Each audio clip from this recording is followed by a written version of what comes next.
petit doigt l'auriculaire et on finit par le pouce de la main droite. Et ensuite on attaque la main gauche, on commence par le petit doigt de la main gauche et on remonte en sens inverse jusqu'à faire le pouce de la main gauche. Là c'est un enseignement. Un deuxième enseignement c'est quoi? C'est de commencer toujours par l'index de la main droite, on va jusqu'au petit doigt de la main gauche, ensuite on fait l'index de la main gauche, on va jusqu'au petit doigt de la main gauche et on termine par le pouce droit et ensuite par le pouce gauche.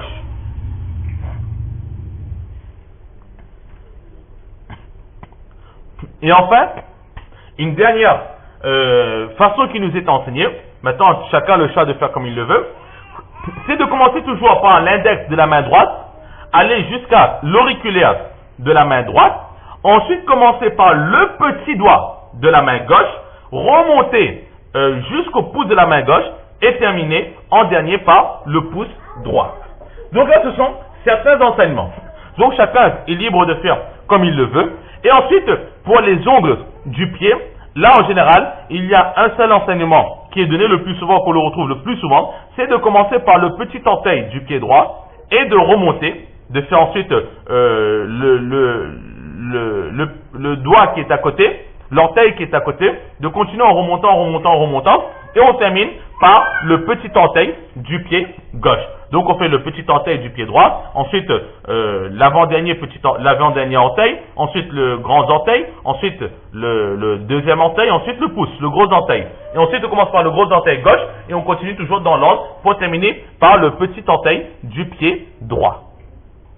Là c'est l'enseignement qui est donné par les juristes au sujet de l'ordre qu'il serait bien d'avoir pour se tailler les ongles. Mais maintenant, si quelqu'un ne suit pas cet ordre et fait comme il le veut dans n'importe quel sens, alors il n'ira pas là non plus à l'encontre de l'enseignement du saint prophète sallallahu alayhi wa sallam. Le fait de tailler, c'est une sunna. L'ordre, dans les hadiths, nous ne le retrouverons pas à la lumière des hadiths et des récits authentiques. Une deuxième sunna, c'est que se tailler les ongles et la moustache le jour du Jumu'ah, c'est une sunna. Se tailler les ongles et la moustache le jour du Jumu'ah, là c'est une sunna du saint prophète sallallahu alayhi wa sallam. Maintenant notre professeur Qari Ahmad Ali Damat Barakatuhum, il nous avait donné lui cet enseignement que certes se tailler les ongles et la moustache le vendredi, c'est une sunna. Mais si par exemple quelqu'un, il connaît que le vendredi, il est toujours bousculé, toujours pressé, et si il prend la peine de mettre en pratique cette sunna, et que cela le retarde pour l'accomplissement de la prière de Jumu'ah en Jama'at, surtout pour les hommes, alors si par exemple il le fait le jeudi, juste dans cette intention d'être à l'heure pour le namaz de Jumu'ah le vendredi, alors cette action aussi sera acceptée, Inch'Allah, il aura là une double récompense. La récompense d'avoir voulu mettre la sunna en pratique et de se protéger de la sunna d'arriver tôt à la prière de Jumu'ah. Là, c'est un enseignement de notre professeur, mais toujours est-il que le prophète sallallahu alayhi wa sallam, lui, sa pratique, c'était de se tailler la moustache et les ongles le vendredi. Ensuite, l'enseignement qui suit, c'est waraslul barajim. Se laver les barajim. Barajim, c'est quoi? Ce sont ce qu'on pourrait appeler toutes les articulations de notre corps. Laver toutes les articulations de notre corps. Au niveau, par exemple, au niveau des genoux, au niveau des cuisses, sous les aisselles, au niveau des coudes, au niveau des poignets, des doigts, entre les doigts, etc. Toutes les petites articulations, tous les petits trous, tous les petits orifices qu'il peut y avoir sur notre corps, là où la transpiration et les microbes ont tendance à se réunir, s'emmagasiner, alors à ces endroits aussi, se laver, se rincer, c'est une sunna des prophètes alayhimus salatu wassalam. Cela fait partie de la fitra. Tous les endroits du corps où il y a des impuretés qui s'amassent, alors ces endroits-là, ainsi que tous les orifices où il y a des impuretés qui s'amassent, laver ces endroits, se nettoyer, cela fait partie de la fitra. Les oreilles par exemple, se nettoyer les oreilles, etc. Cela fera partie aussi de la sunna. Au niveau du nombril, là où il y a parfois tendance à ce que des impuretés s'amassent à cet endroit, là aussi, il sera sunna de se nettoyer à ces endroits. Là où, partout sur le corps, où il y a des impuretés, surtout au niveau des articulations ou des orifices, alors c'est une sunna de se laver. L'enseignement qui suit, wanaful ibis. Se nettoyer les aisselles. Alors, cela veut dire épiler, arracher. Au niveau des aisselles, effectivement, la sunna c'est quoi? C'est de s'épiler les aisselles. Pourquoi on s'épile les aisselles? Parce que c'est à cet endroit surtout que l'être humain il a tendance à transpirer. Maintenant, les poils qui sont sous les aisselles ont tendance à amasser ces microbes et toutes ces particules qui se trouvent dans la transpiration qui émanent une mauvaise odeur. En se rasant cette partie, alors il n'y aura plus de ces poils qui ont ces impuretés, mais il restera toujours cette racine qui lui est au contact avec les impuretés qui sont à l'intérieur de notre corps et qui vont vers l'intérieur.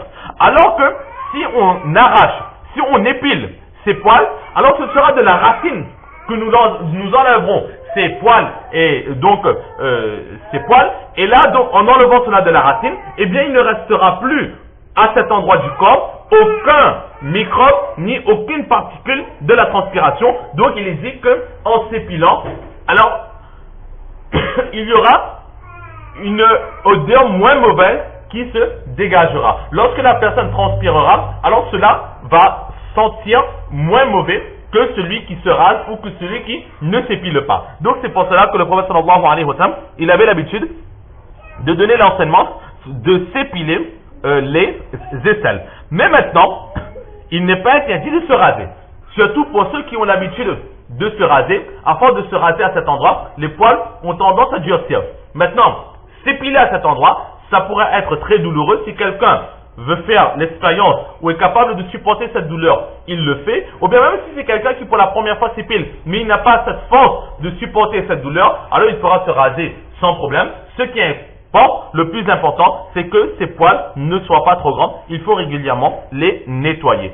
Par exemple, Imam Shafi'i alayhi rahman lui-même, il disait que la sunna, c'est de s'épiler à cet endroit du corps. Mais moi, je n'ai pas cette force de supporter cette douleur. C'est pour cela que je préfère me raser plutôt que m'épiler. Donc voilà un autre enseignement qui a été donné par le saint prophète sallallahu alayhi wa sallam. Et nous voyons que de ces enseignements, il n'y a que des leçons de purification, des leçons dans lesquelles nous voyons que l'islam, ce n'est pas simplement la religion de l'adoration, mais c'est aussi la religion de l'hygiène. Un autre enseignement qui est donné, c'est wa halqul ana, raser le bas du ventre. Là, pour les aisselles, c'était nasf, s'épiler ou bien arracher les poils. Et là, pour le bas du ventre, c'est wa halqul ana, là, c'est se raser le bas du ventre.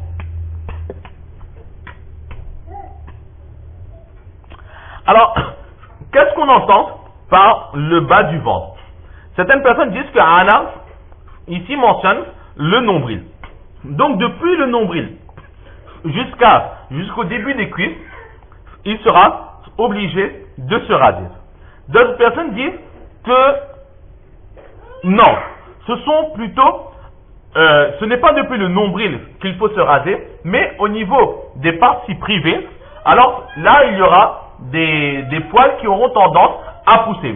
Mais si on regarde avec attention, nous verrons que les poils qui sont vraiment à proximité des parties privées sont beaucoup plus épais, sont beaucoup plus gros et poussent beaucoup plus rapidement que les poils qui sont un peu plus hauts à proximité du nombril. Donc ce sont surtout ces poils qui sont autour des parties privées, ces gros poils bien noirs qui poussent rapidement, c'est eux qu'il faut absolument raser. Donc, ce n'est pas depuis le nombril, mais un peu plus bas du nombril, là où, on va dire, il y a, si on veut, le début du bassin, là où il y a l'articulation entre la jonction, justement, entre le haut du corps et le bas du corps. À ce niveau-là, il faudra absolument se raser, que ce soit la partie avant du corps ou la partie arrière du corps. Quand on parle de partie arrière, c'est souvent quelque chose que beaucoup de personnes ont tendance à négliger, étant donné que dans les hadiths, cela n'est pas dit explicitement, mais dans halqul ana, se purifier au-dessous du nombril, cela parle